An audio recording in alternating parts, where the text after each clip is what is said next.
But, welcome everybody, and really excited to talk about a subject that's near and dear to our hearts, and that's really about how do you grow and how do you do it in a way that focuses on the customers, and as we're going to see, the right customers that provide the most value. And so, as we get started, Strategex is a firm that got started in the early 1990s, 1993, so we're in our 30th year, and we got started around really identifying customer-centric problems so that we can lead to profitable market share growth. In about 2007, when I joined, we started integrating 80/20 with these customer insights to really generate meaningful growth. And so I'm going to do a quick overview on 80/20 and where it started. There's more content on our website if you want to learn more about 80/20, but we'll go over an overview and then we'll talk about how do we really use customer insights to drive that growth.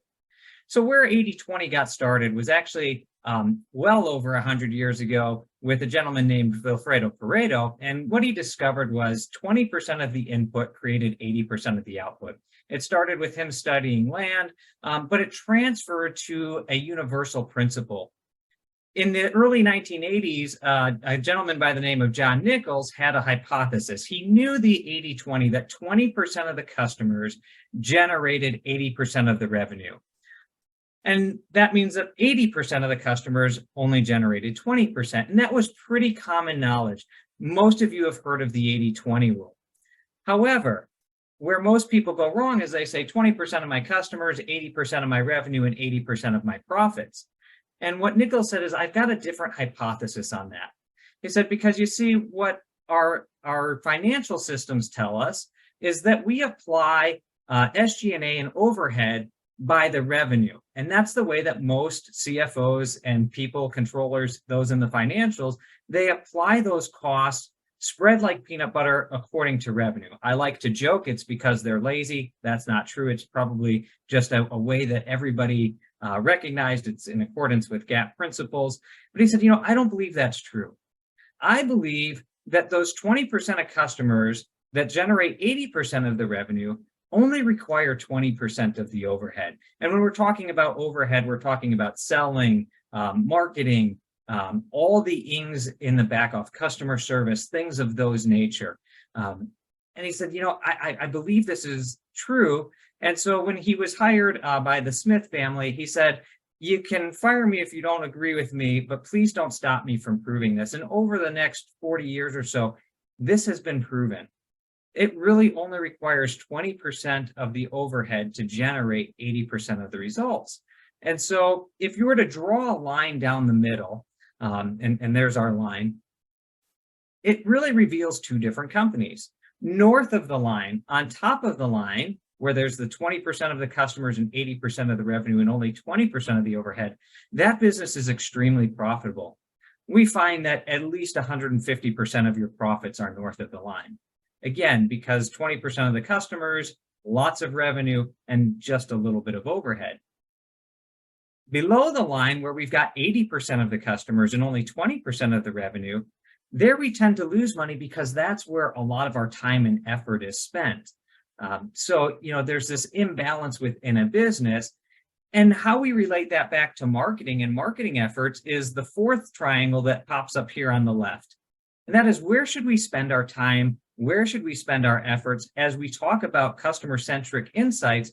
Where should we be getting those insights from? And so what we like to say is 80% of your time in marketing should be spent on those 20% of customers, really understanding them well, and then finding more like them, to the exclusion of trying to find all customers. And so what we're going to talk about today is how do we get a laser focus on things that are going to really move the needle for your companies?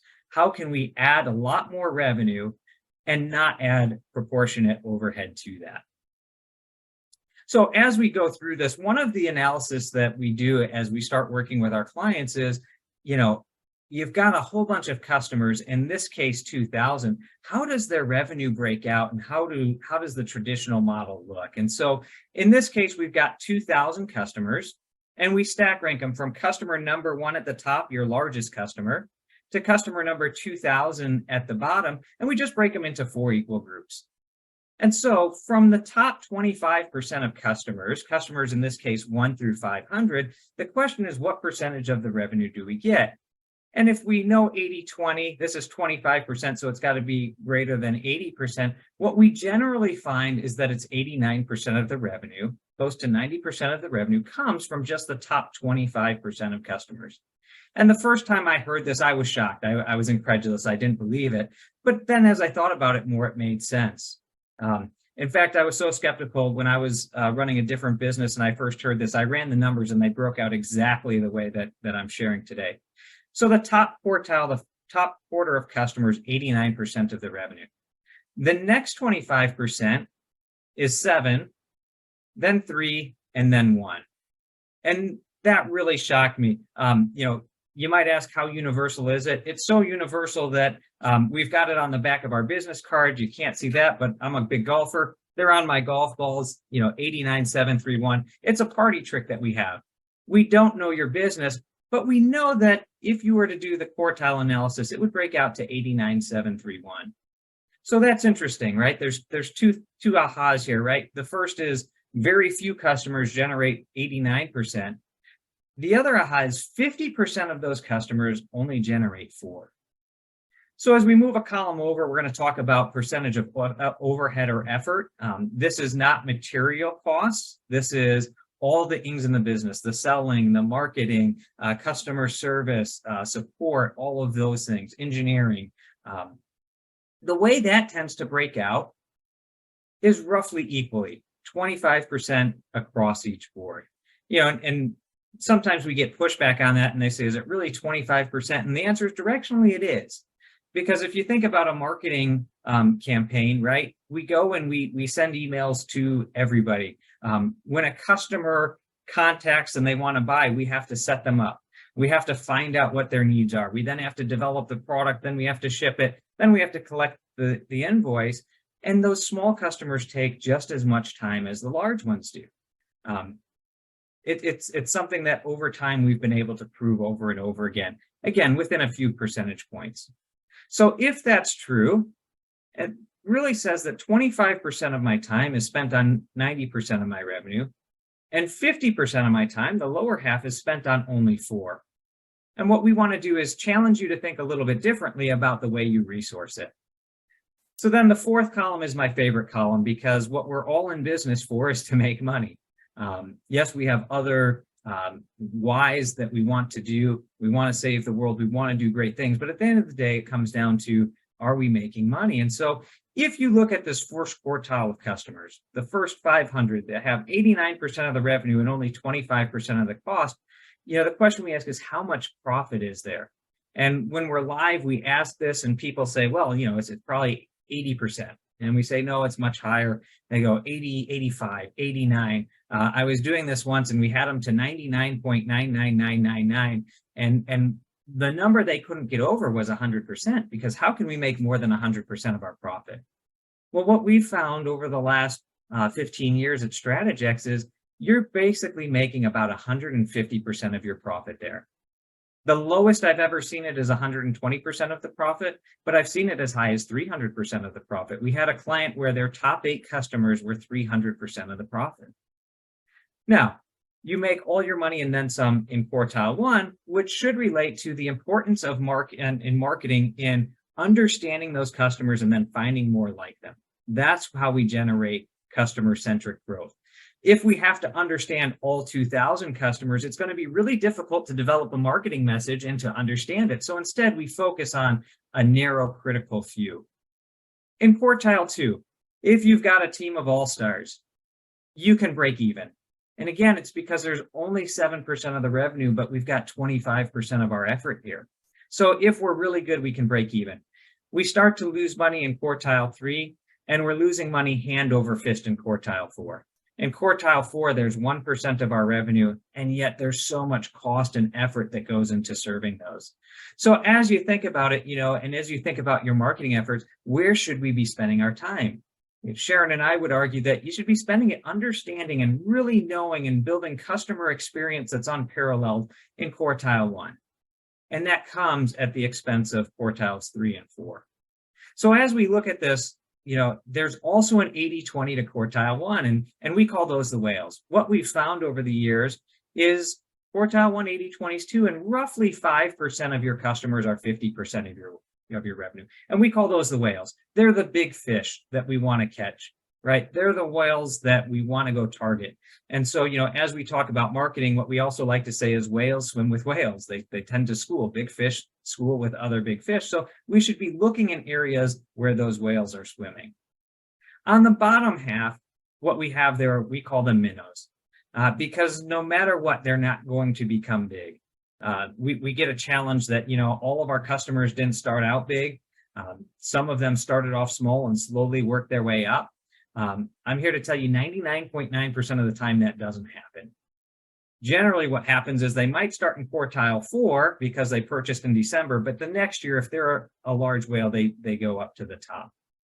So as we look at it, one of the things I challenge you to do is go back in your organization, find out if this is true and if your organization fits it, and then think about where should we spend our time, energy, really understanding, getting the insights of the customer so that we can maximize our marketing spend, marketing efficiency, and ultimately profitable market share growth. So as we start talking about growth, this is not something Strategex developed. It's the growth vector matrix. And really what it says is there's 4 areas that we can go to growth. The first one in the lower left hand is what we call market penetration.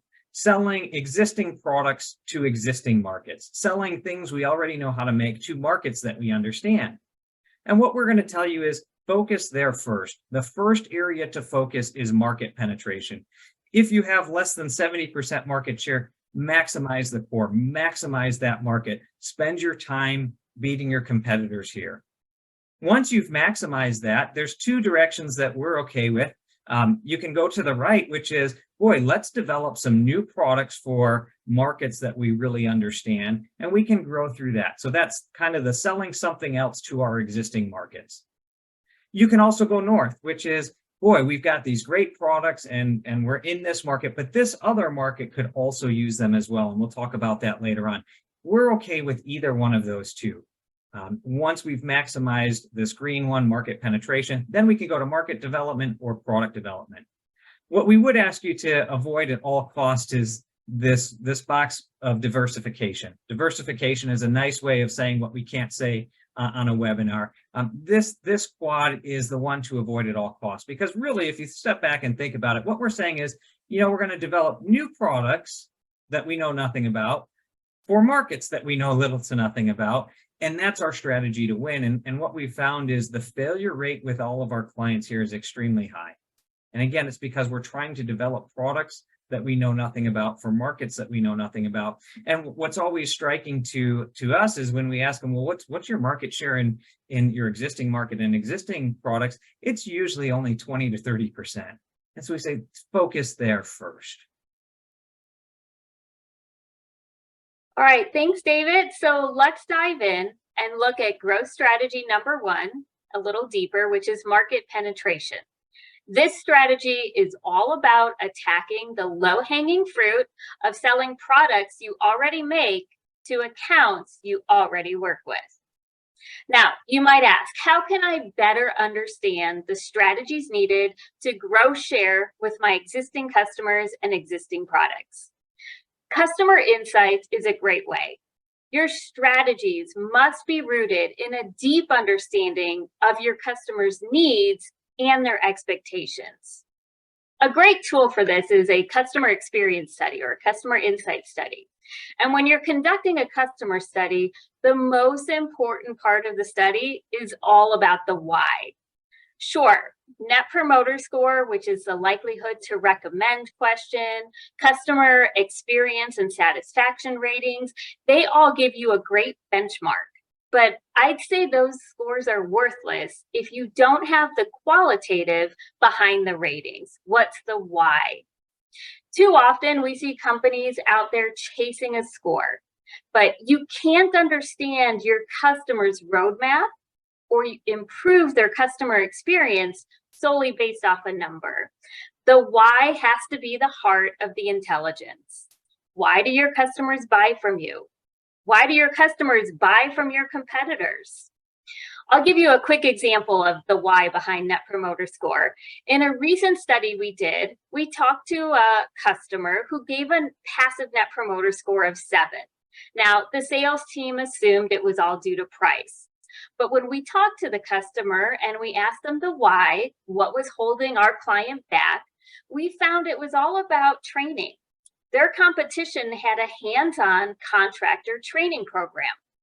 So from understanding the why, the real why, our client was able to address the issue, and they hired one person solely dedicated to training programs. And from that one hire, they've attributed well over $1 million in a short amount of time by addressing the need. But it all came from asking why. That insight would have never been uncovered from a transactional survey or an automated email that gets triggered after a purchase. Now, the next rule of customer insights is to focus on your critical accounts. And who's critical? Well, as David showed earlier, 25% of customers deliver 89% of revenue and 150% of your profit. Those are your critical customers, your top accounts, your whales. They're the ones you should invest your time and resources on to better understand. Now, our recommendation is it has to be in-depth conversations with decision makers and key influencers. It can't just be with the purchasing contact that's in your CRM. Aside from purchasing, what is the why from senior management? What are the pain points of operations? What are the needs from the R&D teams? What does their marketing division need help with? You have to go deep into the organizations of your whale accounts to inform your growth strategies. What are their pain points and what's holding them back from giving you more of their share of wallet?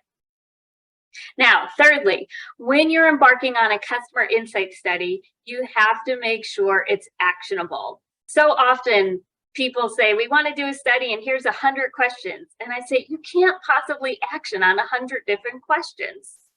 Your goal has to be to have a high percent of wallet share at top accounts. And if you don't, the goal is to understand why and what actions will get you there. So go beyond the scores to really understand customer expectations. What are their lead time expectations? What are their engagement expectations? Not just for sales, but cross-functional engagement throughout the organization. What aspects of the customer experience are they finding complicated or painful? And what actions can your organization take to really differentiate yourselves from competition? What can you do to be the easiest supplier to work with? Your questions and conversations need to be laser focused to really drive actions that will unlock growth opportunities. And it's from this type of study, you'll see the ROI in growth from understanding the why with the right audiences and the right actions to take. Now, let's look at an example of data from a client that was able to execute on the goal of maximizing growth with current customers and existing products. This client is currently using both of our practice disciplines, customer insights combined with 80/20. And when we executed their first customer study, it was about late 2019, early 2020, right before the pandemic, their Net Promoter Score was 41%, and top accounts were giving them just under 50% of their wallet share.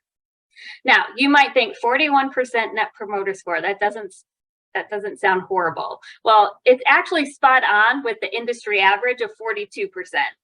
But remember, our study was focused only on the whales, those small number of top accounts.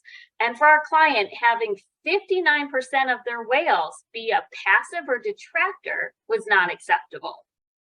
Now, 2 years later, we repeated the study and we found our client had moved their NPS metric to well over 70%, and the average share of wallet for top accounts shot up to almost 80%. That's the ultimate promise of Net Promoter Score when it's executed with the why. You'll outpace growth in the industry and take share from the competition. Now, how did our client achieve this kind of improvement in a relatively short amount of time? Well, they took action on the qualitative feedback their customers gave in the study. They heard the needs for lead times to go down, and they understood further top accounts expected lead times to go from over a month down to about 7 days. They heard engagement. More engagement was expected, more engagement was needed, and our client put focus on cross-functional on-site visits for their top customers. They heard the response time from tech support and customer service was not meeting expectations, so our client assigned dedicated teams for their critical accounts. They also heard dissatisfaction around the availability of certain aftermarket parts, so they were able to begin stocking SKUs that top accounts requested most. How did they accomplish all of this in a 2-year period during a pandemic and supply chain crisis? Well, they didn't do it for everyone. We didn't talk to all 2,000 plus of their customers and asked for ratings and why. We only focused on their top 15 accounts, and they were able to address those needs and pain points with account-based action plans. And yes, much of the execution and actions were at the expense of those smaller customers, but their strategy unlocked growth with their top customers, and they doubled the business in just 2 years. There's that old saying that if you're trying to please everyone, you'll probably end up pleasing no one. So I say you have to know who to focus on, what's the why to unlock market penetration and growth strategies with your current accounts. Dave, I think you have a great example of market penetration and barriers and assumptions. Absolutely. And again, Sharon talked there about wallet share. This is about getting new customers and targeting whales that are large. And so this was one of my favorite clients. And as we looked at their business, they had a lot of business with Gatorade and they had a lot of business with Frito-Lay. And as we went through and were working with them and implementing 80/20, we noticed they had written a lot of quotes for Pepsi, but they hadn't won a single one. So of course we go and we talk to sales and we say, hey, you've quoted a lot for Pepsi, but you haven't won any of them. Why aren't you winning? And it's funny what the salesperson told us. I'm sure none of you have heard this. It's all about pricing. Our pricing is just too high. And we asked a follow-up question, well, what should the pricing be? And we knew the answer wasn't pricing when they weren't able to give us an answer on what the pricing should be. And so we said, you know what, let's do an in-depth, customer insight study to really understand Pepsi's needs. And they said, great, we'll do that. And we said, you know what, we recommend you do that with a third party. And third party is really important. And I like to joke, I've got 3 kids. I love them all. But, when they were newborns, nobody was willing to tell me my baby was ugly. And of course, to me, they weren't.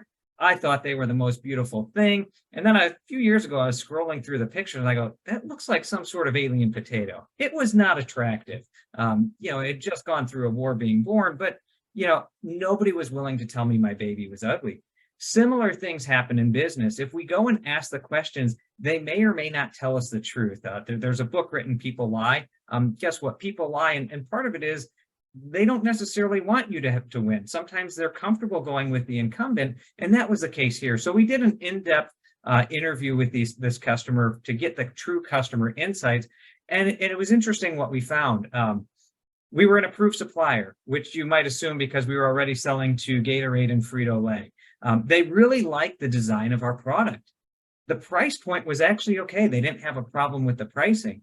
What they said was, from the time of ideation till it goes into market, we've got about 5 weeks until we need your product. And you guys keep quoting us 8 weeks. And nobody had thought to ask that question. They didn't go and get the customer-centric insight to really understand what Pepsi needed. And so as we worked with them, we said, well, look, guys, we have to 80/20 this. Pepsi has the potential to be a whale. At the time, there was $3.6 million of identified opportunity. We can go after that if we provide that critical focus on Pepsi. And so we set up some dedicated resources, we prioritized them through production, and we were able to deliver the prototypes in under 5 weeks. Once Pepsi understood that we could deliver it in 5 weeks, we started winning the orders. We started changing the way that we did business with them. We understood our value proposition and what they were looking for. And very quickly, within a year, we got $3.6 million of growth, which flowed about $1 million to the bottom line. One of my friends worked at that company. She recently retired. And I said, Susan, how is it with Pepsi? And she goes, they're over $10 million now. And so when we talk about, how do we afford marketing studies? How can we afford to do in-depth interviews and customer insights? Well, it pays for itself in spades because we were able to grow this business to 10 million. So, as you look at this, it's really important to understand the customer's needs and really have a customer-centric strategy for each of them. One other thing I'll mention, part of the reason that we assumed, or our client assumed, I call us because we view ourselves as part of their team, but the reason we assumed 8 weeks was okay was because it was okay for Gatorade and Frito-Lay, and we assumed it would be okay for Pepsi. And at some level, you really have to get very customer-centric and understand the needs of each customer. So that was a quick story on how to grow with new accounts in existing markets. Yeah, spot on, David. Okay, let's take a few minutes and look at growth strategy number 2, which is product development. And I'll start with some bad news. Each year, about 30,000 new products are introduced, and of those 30,000, about 95% fail. 95% failure rate. That's according to a Harvard Business School study. Now, I'm betting that a huge contributor to this fail rate is due to companies skimping on customer research. As David mentioned, growth by product development should be targeted to existing markets. And what better audience do you have at your disposal to study than your top customers? We had a manufacturing company come to us to try to figure out why their new product wasn't getting the momentum in the market that they were anticipating. When we talked to their customers to understand the why, we heard it's just a copycat product. They didn't solve any new pain points. They just took a competitor's product offering, changed the color, put on their logo. And respondents called it a Me Too line. There was no meaningful differentiator. Now, I've worked plenty of product validation studies to confidently tell you that if you have an undifferentiated copycat product, it will not succeed or steal any measurable share in the market. So where do we go from here? Well, customer intel is essential to successful product development.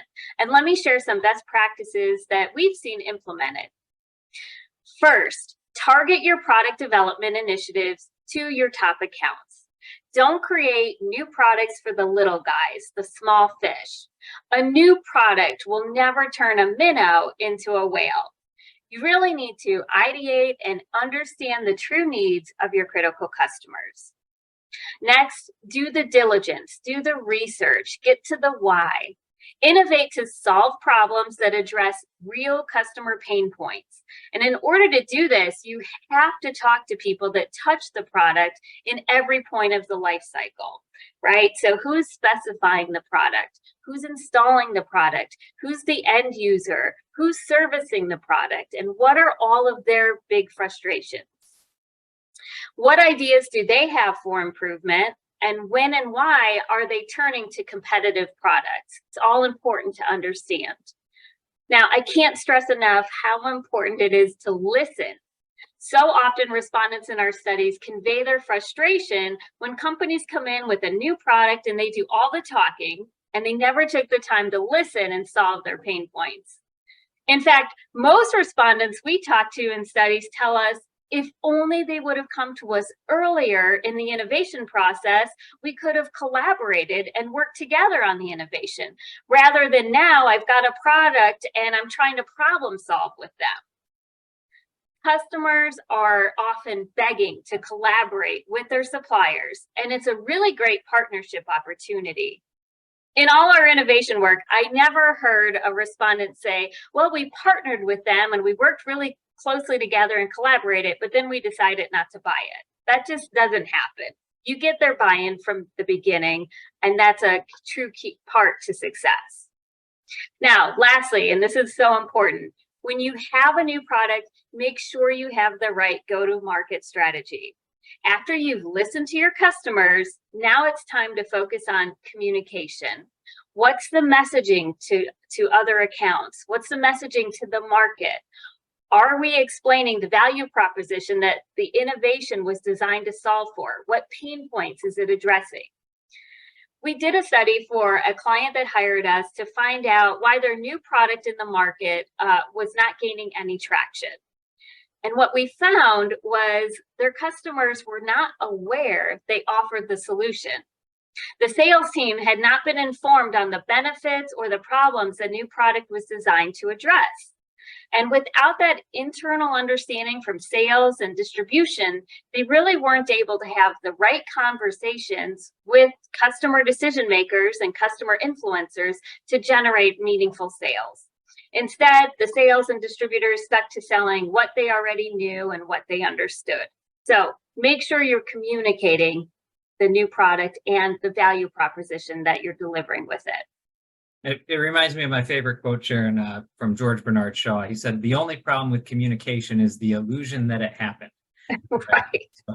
I like it, and it helps me keep my marriage healthy because communication is important. So, as we talk about this innovation, we also view it as a continuous improvement cycle. There's a book I read called The Lean Startup, and what it really was is about what you were talking about there, where, we work with the customer, we show them, and we develop it alongside them, and we fail together, we learn together, and we build together, as opposed to in the book, he says, I first came out and I made sure it was perfect before I released it to market, and I released it to market and it failed because it was solving problems nobody needed. Whereas when I went through it and I released early versions and then allowed the customers to ideate and come back, it was far better. And so, customer insights, it should always be viewed as a continuous improvement cycle, as well as new product development. And so on the left, we have the product problem and identification and exposure, right? We've got this problem. And usually what happens is most people go immediately to, I can solve that problem. And then what they find is they're playing a ping pong match between the two because they're not getting the right answer. And so, we kind of like to say the right way to do that is first, identify the problem and boil it down to a sentence or two. Here is the main problem. Then really understand it, get data, get metrics, get the trend charts so that you can really now start the root cause analysis. And as we talk about root cause analysis, ask 5 whys. If you ask why 5 times, you'll generally get to what the problem is. I like to joke, don't ask 20 whys like my kids do. Dad, why do you have to go to work? And all that. But ask why 5 times, you'll get there. And of course, the Pareto analysis. Every output has very few inputs. So do the 80-20 on it. What's the Pareto analysis on the root cause? Then once we've done that, now we can move to, here are some potential solutions to the problem. Here are the countermeasures. And then we document those. So that once we've got those countermeasures in place, we avoid repeating the problem again. And so we create standard work, flow maps, checklists. There's a great book, Checklist Manifesto, on how to eliminate problems through simple checklists focusing on the 80 issues. And the reason the documentation is so important is what Sharon and her team have heard time and time again is they tend to fix it and it goes right back. And so that documentation is really important to preventing it from happening again. And then it's a cycle. Then we identify the next problem and we solve that through this process. Which leads us to growth strategy 3, and this is market development. And so, this one's near and dear to my heart. When I was at my last job, I was working and we sold interconnects to supercomputing companies, to Cray, IBM, Sun Micro, HP, Compaq, which tells you how long ago I was doing this. And, we had maximized that market. We had all of the share for connecting these high performance chips down to the motherboards. And so, we needed to grow the business. And so I got the fun task of saying, what market should we go to? What market should we go to? And as we looked at it, we had a little bit of success in the military aerospace market because those products solved needs that were common to that market. And so we now said, let's focus on that market. And so we found a new market for our existing products. And as you're entering new markets, there's 7 questions that we say you must know. There's the 7 questions that you should answer before you chase a market. The first, what is the size of the market? How big is this market that we're going after? And a lot of people say, well, how do we do that? We say, look, identify the top 5, right? So when I was doing this and I was looking at the military market, I had identified Raytheon, Boeing, Lockheed Martin, BAE, Hamilton, Sundstrand. We had those top 5, and that allowed us to understand the size of the market. Then what is the outlook of the market? Is it growing or shrinking? Is it something that's going to expand, or is it something that's slowing down? The way I like to say it is, is it a market selling buggy whips, or is it electric vehicles, right? One's growing, the other one's obviously diminishing. What's our potential share? What's our realistic potential share if we get this and we're successful here? Then we have to ask, how do we earn the share? And part of that is through understanding the customers and the customer insights. We also then need to look at our competitors. Who are our competitors and what's their share? Then we like to say, find out why they have their share. What are their strengths? Why do they have what they have? Because the more we understand their strengths, the better we can understand the market and what we need to do to participate in it. What are the table stakes? What's the ante to join? And then we have to answer, how are we going to win? How are we going to take that competitor's share? What is our competitive differentiation? What's our value position with those customers? So as you go through it, ask those 7 questions. What's the size of the market? Is it growing or shrinking? What's our potential share? How do we earn the share? What's our competitor's share? Why do they have what they have? How do we get what they have so that we win? And so, again, on the left hand, start with the top 5 potential whales in there and really get to understand them, which requires, to Sharon's point, not selling, but listening and understanding so that we get to know those customers better than they know themselves. Yep, absolutely. Competitive differentiation right now is what it's all about. I mean, we see the supply chain issue kind of diminishing a little bit, and customers have more choice. So what's your value proposition, and how are you differentiated from your customers is really important. Okay, well, let's wrap this up with a couple of do's and don'ts for harvesting customer insights for your growth strategies. And Dave, feel free to chime in here and add on to what we'll share. First, remember to make the investment in understanding your top accounts and potential whales. The best way to attract new whales is by understanding the needs and expectations and pain points of your current top accounts. We tell our clients all the time, don't waste time, don't waste energy or resources on studying the little guys. When you expand your study to cover everyone or a broad customer audience, the voice of your top accounts gets drowned out by those smaller customers, the ones that you're breaking even with or losing money on. So make sure you focus your resources, time, investment on the customers that matter most. Absolutely. And one of the questions to help you as you start your marketing is ask yourself this question: who are the top 5 customers that I don't have that I wish I had? Or who are those top 5 customers where I have a relatively low wallet share, but I can massively grow it? And that will prevent you from wasting time and energy chasing everybody. There's a book called The One Thing, and it says success is defined by how narrow we make our focus. So how do we narrow our focus on those top 5? Yeah. Second, make sure you listen and understand the why. Don't chase a score. Don't just track scores and customer satisfaction. You've got to really understand what the needs and expectations are. Fred Reichhold, he's the originator of the Net Promoter Score method, and he stated in his follow-up book, Winning on Purpose, how disheartened he was to really see hundreds and thousands of companies use his Net Promoter Score metric by sending a transactional survey or focusing on just the score. And he talks about seeing companies throw away the why. They're just chasing the number and did we improve or did we decrease? Don't throw away the why. Don't chase a metric. Really, you should be chasing and focusing on the actions it'll take to unlock growth.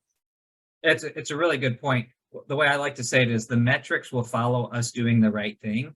So let's do the right thing, and then the metrics will follow. And so to do that, you have to understand the why, and you have to make it actionable. And I like to tell this story of a client we had. They were using NPS, and their NPS was 23, and they had a goal of getting it to 32. And we kind of flipped the question on them, and we said, so if you want 32, that means you're absolutely okay with 68% of your customers either being passive or detractors. So always challenge yourself with these things. And to Sharon's point, for these 80s, the only acceptable measure is 100. So what are we going to do to get it there? Yeah, we drive our clients to focus on top accounts, and you've got to way surpass industry average. You should be in a world-class range of 90, 100% for your top account net promoter score. Next, make sure to focus on growing the share of wallet you have with your current customers. Once you grow customer share, then work to find targets similar to current customers to expand your market penetration. Think of David's Pepsi story, right? They didn't go hunt a unicorn. They had a top account that they knew was similar to one of their current customers that they could turn into the next whale. So don't try to sell products you know nothing about to customers you know nothing about. Focus on what you know and really use that to overserve top accounts and attract similar accounts that have the potential to really unlock growth in your organization. Yeah, it's a really good point. And one of the things, this being about growth, what we found is most companies can grow if they get the right 10 accounts by 50%. So if you find the right customers, you can grow dramatically with not a lot of effort. Don't hunt the unicorns because they don't exist. And I have to be careful. Unfortunately, my daughter's not here. She'd be devastated if she knew unicorns didn't exist. But really focus on those things that you can win, and then really understand. Yep. Okay. Lastly, make sure you use customer insights as your roadmap for innovation. You have to listen and work to solve the needs and pain points that your customers are truly experiencing. What's keeping your customers up at night? What's giving them heartburn? And most importantly, when you receive the customer feedback, don't ignore it. And even worse, don't become defensive. We tell our clients it's the constructive feedback that is the real gift. Yeah, absolutely. I mean, again, you view it as a gift, and what can we do to improve? The other thing that we found is many of our clients, they say their customers reach back out to them and say, boy, we're so happy you wanted to learn more about us, and now we can work together towards growth. And again, as Sharon mentioned, don't be defensive. Don't confront people when they're negative. View that as an opportunity to improve. And if you do so, the promise is you will get profitable market share growth. Yeah, absolutely.